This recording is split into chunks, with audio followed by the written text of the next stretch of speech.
And back here in the studio, Professor and Dr. Bong, we were discussing what to look forward to tonight and what stands out in this election. Let's pick up where we left off and continue our conversation. So, Professor, the new government will be launched tomorrow without a transition team. So what will be its top policy priorities? And I wonder where the new president, will be start working first in Yongsan? I think tomorrow maybe there is a new president starting time, so there are no celebration, no party, I think. But definitely maybe if Lee Jae-myung, maybe he used the Yongsan office right now, but maybe later maybe he tried to move. Also, our economy is now on the deep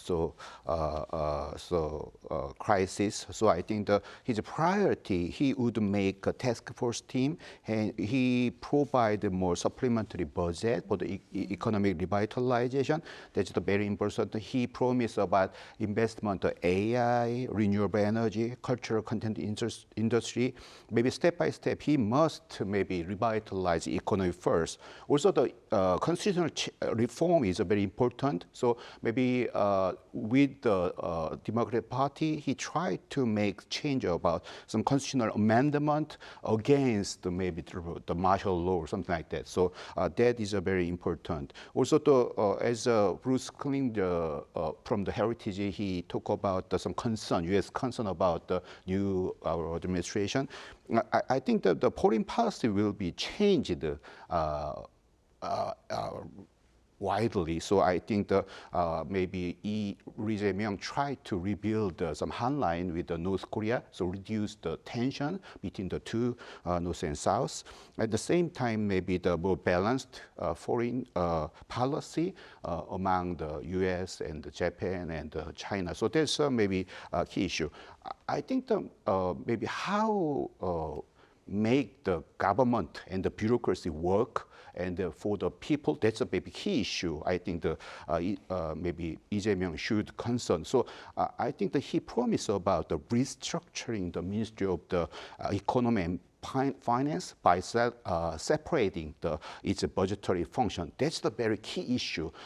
My major is public administration, so I think the government should work for the people, right? So I think that is a very bold and then the wild issue, but he must do that. Also, same time, not only separating the budget from them, also there are ownership steering committee for the public institution. I think that we have like 400 public institution. Their annual budget is 900 trillion won, and their asset is 1,100 trillion won. So it's a huge. I think the maybe key issue for the new administration, how make that the government, bureaucracy, and the public institution work for the economic revitalization and for the people's welfare. Well, I'm sure that's not going to be a really easy job, of course. And Dr. Bong, I want to talk more about the race itself. The campaign period was shorter than usual this time, but it feels like we've witnessed a lot of unusual events, perhaps more than in the past during this particular campaign. By that, I mean there's been controversy surrounding the election law violation case of the DP's frontrunner, while the PPP went through a severe conflict over a candidacy merger involving the former Prime Minister, Han Duck-soo.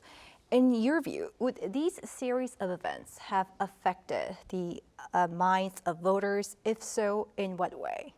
Yeah, I mean, the PPP, as a party that lost the election, is going to engage in, many second thoughts, playing Monday morning quarterback. And there have been a lot of second thoughts, would have been, could have been, should have been, had it been Han Duck-soo in place of Kim Moon-soo as a candidate for the party. But at the same time, it's a very tricky number. Kim Moon-soo gathered 39.3% of the total votes, which is almost 40%. So Kim Moon-soo has reasons to declare that he single-handedly carried out the election campaign in the absence of this much support from the party. So Kim Moon-soo is going to claim credits for the election result beyond the initial expectation. And the PPP members is going to try to jettison him to take over the party control.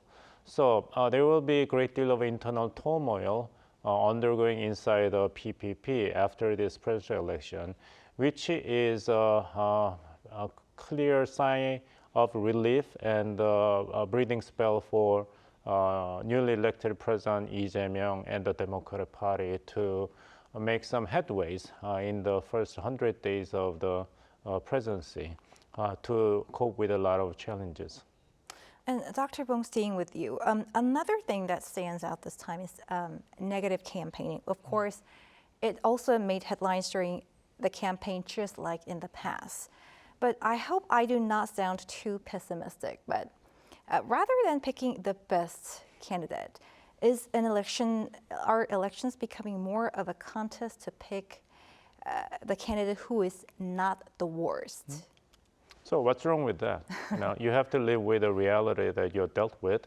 And in the case of the presidential election in the United States between Joe Biden as the incumbent president and the candidate for the Democratic Party and Mr. Donald Trump bidding for the second term, at least 60%, sometimes 80% of the entire voters in the United States declared that they were double haters.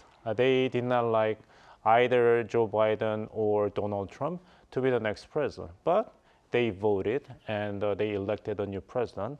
And last time I checked, the United States is standing. So if you lower your bar of expectation, then South Korean democracy maybe not that bad. At least they are not my parents or family members. Okay, perhaps it's a trend.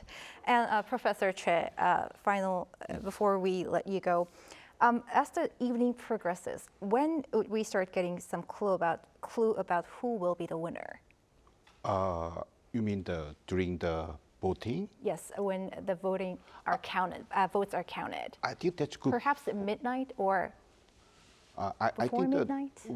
Right now, we can see because the poll, exit poll is show the big margin, but still they should open the box and make sure that the all count. Yes. I think depending on where they open the start, but probably before the 11, around the 11 o'clock, we can see the exact result because it's not that tight race. So maybe next to maybe 4 hours, we can surely know that. Yeah.